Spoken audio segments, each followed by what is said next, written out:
question 3 then.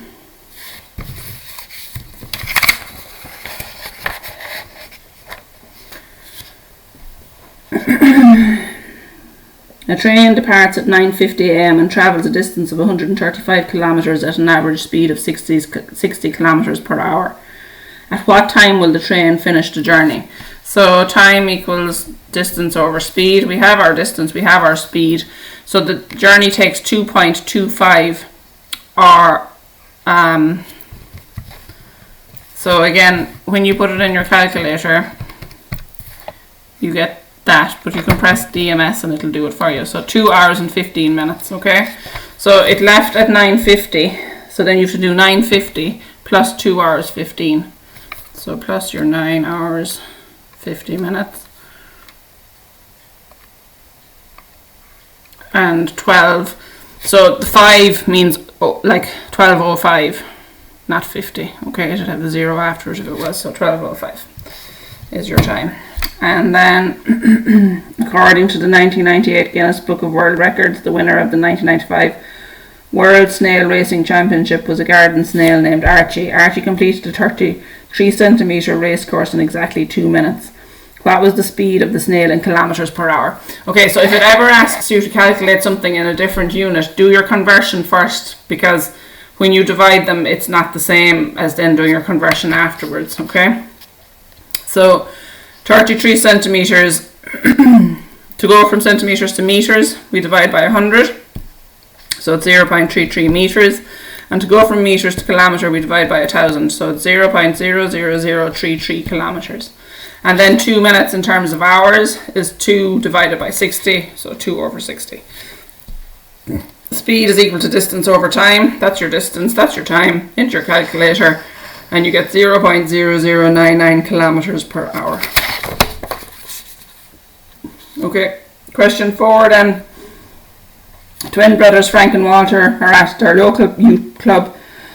Frank leaves the club at 7 p.m. and walks home a distance of 800 metres. The distance time graph below shows the journey. So use the graph to estimate how far Frank had walked 2 minutes after leaving the youth club. Okay, so I'll just show you the graph on my phone if you can see it. Okay, it's not great lighting, but hang on now. So this says distance from youth club in metres, and this says time. Alright, so he left at 7 p.m. and these are minutes. So that's 7:01, 7:02. Okay, so they wanted to know how far had he travelled after 2 minutes. So you go up there and you read across. Now it's not going to be exact. So if you said 310, 320, 330, 340, you would have got it. But it isn't exactly 300, or it isn't halfway. It's not 350. Okay. Then you had to pick one of the stories that aligned best. So the first one says he stops after 2 minutes. He doesn't stop after 2 minutes. The second one says he stops after 3 minutes. Frank walks at a constant pace for 3 minutes, stops for 3 minutes to chat to a friend, and continues walking at the same pace, arriving home at 7:08.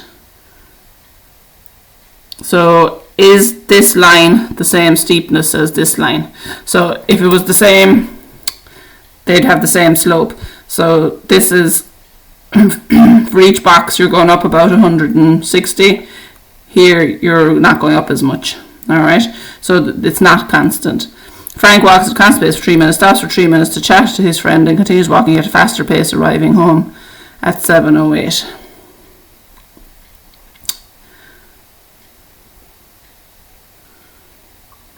Okay, faster pace would mean this second part would be steeper. It isn't steeper, it's slower. Alright.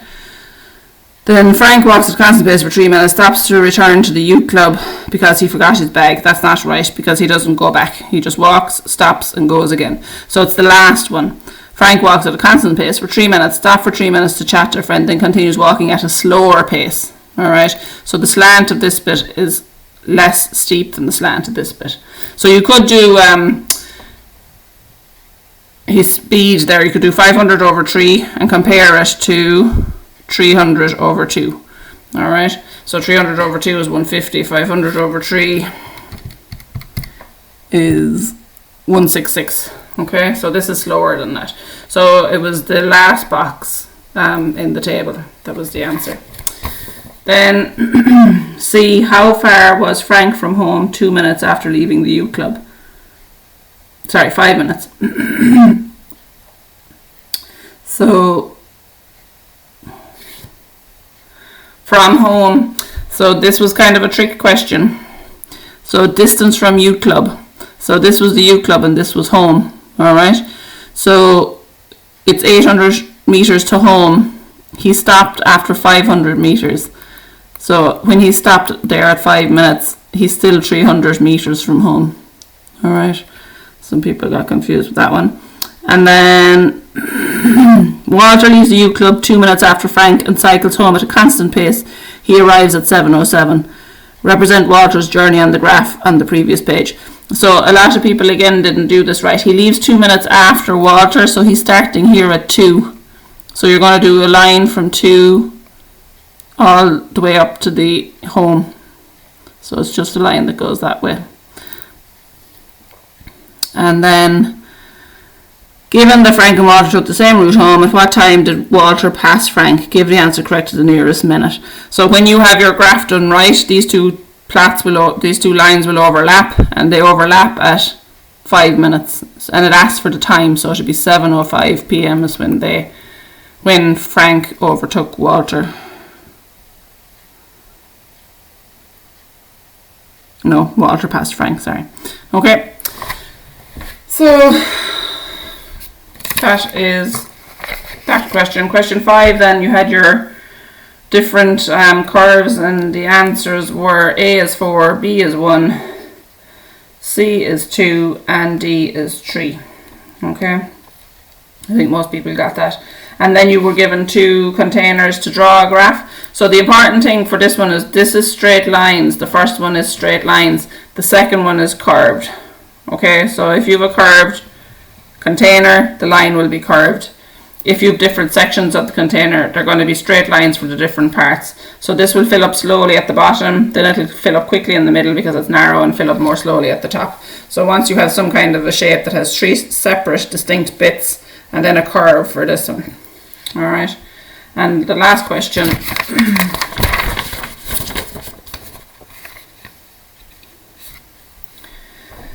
In the celebrity TV programme Splash, Keith Duffy completed a dive from a platform 30 metres high. The speed of his dive was timed at 54 kilometres per hour. Calculate the time taken for Keith to complete the dive. Okay, so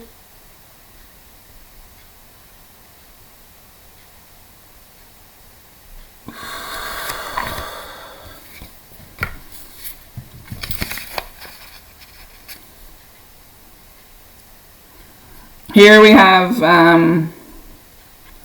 different units, so 30 meters high and then 54 kilometers per hour. So you need to do some conversion some way. So this is in meters, but this is in kilometers per hour. So if we change this to meters, so 30 meters, if you divide by 1,000, it'll turn it into kilometers. Time equals distance over speed.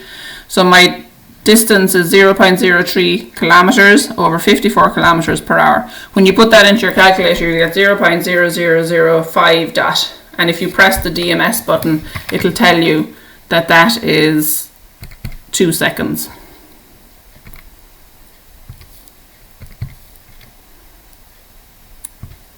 Okay, so 0 hours, 0 minutes and 2 seconds. So the time for him to complete the dive is 2 seconds. Alright. You could have converted